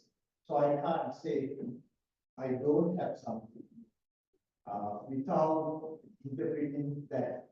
So I can't say there is no person standing there without thinking of a person. Yes, So it's the two ends of the spectrum. you're thinking of it in terms of the way that reality is constructed logically. No, how I can explain? I'm saying how I can explain something. You have to form a concept to explain. Either the person, that chair, if I say there's no chair, I still have to form in my mind the chair and say there's no chair. I have to say that there is a chair, means I have to form in my mind. So that's how I can explain. Yeah, so in that case, what you're saying is that if you say that I have the absence of marijuana, you're still thinking of marijuana. Without thinking the word, using the word marijuana, I can't say it. That's what I'm saying. So the difference here is it's not, for people who achieve this happiness of absence, it's not the absence of a concept. It's the absence of an addiction. So Arahants still experience the world. The concepts are there. The addiction is gone. That's the absence. So for a person who is not addicted to marijuana, they can see marijuana, they can have the concept of marijuana, they can smell marijuana, right? But they're not addicted to it. That's the happiness of absence. So it's something very difficult to conceive of, because the happiness here that we're talking about is the absence of an addiction to samsara. So that's the best, that's one of the ways that you can think of it.